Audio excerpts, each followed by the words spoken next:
तो नमस्कार दोस्तों, आज हम आपको बताने वाले हैं प्राचीन भारत के इतिहास में 5 ऐसे राजाओं के बारे में जो दुराचारी थे, अत्याचारी थे, दुष्ट थे कि उन्होंने अपने ही परिजनों का खून बहाया, अपने ही पिताओं को मारकर उनकी हत्या करके उन राज्यों को हड़पा। तो सबसे पहले इस लिस्ट में नाम आता है अजातशत्रु का। बुद्ध के समय भारत में 4 प्रमुख राजतंत्र थे, जिनमें कौशल, मगध, वत्स, अवंती। इन्हीं चारों राज्यों की ओर भारत की राजनीति चलती थी। इन्हीं में से एक मगध था, जो काफी विशाल था, जिसका राजा बिंबिसार था। बिंबिसार का पुत्र अजातशत्रु था, जिसने अपने पिता बिंबिसार को पहले कैद किया और फिर उनकी हत्या कर दी और खुद राजा बन बैठा। अजातशत्रु जो कि एक महान शासक है और एक महान योद्धा भी है, जिसने मगध को काफी शक्तिशाली बनाया है। उसने सत्ता के लालच में अपने पिता की हत्या कर दी और पितृ हत्या का अपराधी बन गया। इसी कड़ी में एक और नाम आता है विदुषी का, जो कौशल देश का राजा था। उसने सत्ता के लालच में अपने पिता की हत्या कर दी। कौशल यानी कि अयोध्या का राजा विदुषी, जो अपने पिता प्रसेनजित की हत्या कर शासक बना था। प्रसेनजित ने अपनी बहन की शादी मगध के राजा बिंबिसार से की थी। बिंबिसार के पुत्र अजातशत्रु ने भी सत्ता के लालच में अपने पिता की हत्या कर दी थी। उसी का असर विदुषी पर भी हुआ और सत्ता के लालच में उसने भी अपने पिता की हत्या कर दी और अपना नाम भारत के इतिहास में पितृ हत्या के दोषियों में शामिल कर लिया। मगध के शासक अजातशत्रु के बाद उसका पुत्र उदयन राजा बना, जिसने पाटलिपुत्र नामक एक नगर बसाया, जिसको मगध की नई राजधानी बनाया गया। इससे पहले मगध की राजधानी ग्रिब्रिज थी। उसके बाद बिंबिसार ने इसकी नई राजधानी राजगृह को बनाया था। उदयन के पुत्र अनिरुद्ध ने भी अपने पिता उदयन की हत्या कर दी और शासन सत्ता हड़प ली। इस प्रकार भारतीय इतिहास में यह भी पितृ हत्या का दोषी हो गया। इस प्रकार मगध में यह दूसरा ऐसा राजा हुआ जिसने सत्ता के लालच में अपने पिता की हत्या कर दी। अब मगध के देश पर उदयन के पुत्र अनिरुद्ध का शासन हुआ, जो अपने पिता को मारकर मगध का शासक बना।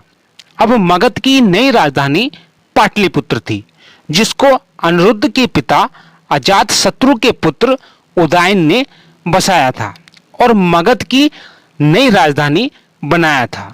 अनिरुद्ध के पुत्र मुंड ने भी अपने पिता की यानी के अनिरुद्ध की हत्या कर दी और शासन व्यवस्था अपने हाथ में ले ली। इस प्रकार मगध का मुंड तीसरा ऐसा राजा बना जिसने अपने पिता की हत्या अपने हाथों से कर दी और शासन सत्ता हड़प ली, और वह भी भारतीय इतिहास में पितृ हत्या का दोषी हो गया और पिता की हत्या करने वाला राजा बन गया।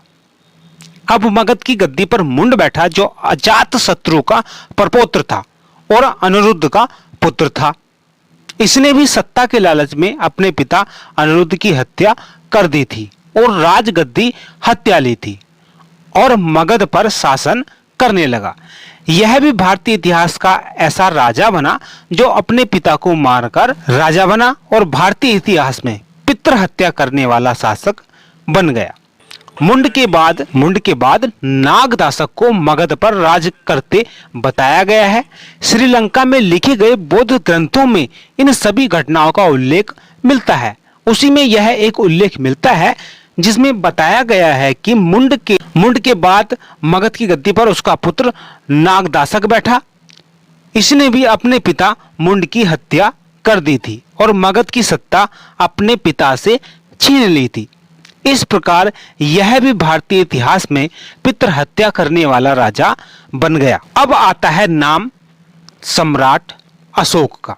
जी हाँ, आप सब ने सम्राट अशोक के बारे में कुछ ना कुछ पढ़ रखा होगा, कुछ ना कुछ सुन रखा होगा, लेकिन आज हम आपको उनके जीवन का यह सत्य भी बताने वाले हैं। इतिहास में लिखा हुआ है, आप इसको पढ़ सकते हो। यह भी मगध के राजा थे। सिंगली बौद्ध ग्रंथ महावंश के अनुसार अशोक अपने बड़े भाई की हत्या कर शासक बने थे। दीपवंश में अशोक को अपने 99 भाई की हत्या करने वाला कहा गया है। अशोक, जिनको काफी क्रूर राजा के रूप में जाना जाता था, प्राचीन समय में सम्राट अशोक काफी क्रूर प्रवृत्ति के थे। कहा जाता है कि उनका चेहरा देखने में अच्छा नहीं था, वो एक चपटे चेहरे वाले इंसान थे। जब एक बार उनके अंतपुर की स्त्रियों ने उनकी क्रूरता का मजाक उड़ाया तो उन्होंने उन स्त्रियों को जिंदा जलवा दिया था। इतने क्रूर शासक थे सम्राट अशोक। लेकिन जब उनको ज्ञान की प्राप्ति हुई तब से वो एक महान शासक बन गए और उन्होंने कोई हिंसा नहीं की। साथियों, ये कुछ इन्फॉर्मेशन भरी वीडियो हम आपके लिए लाए थे। अगर जरा भी आपके ज्ञान में इससे वृद्धि हुई हो तो प्लीज वीडियो को लाइक शेयर जरूर करें और साथ ही साथ इतिहास की पुरानी से पुरानी जानकारी अपने मोबाइल पर पाने के लिए हमारे चैनल को सब्सक्राइब कर ले। साथ ही घंटी के निशान को दबाकर ऑल पर क्लिक जरूर कर लेना। नमस्कार, धन्यवाद। बने रहिए इतिहास की पुरानी से पुरानी जानकारी लेने के लिए हमारे साथ।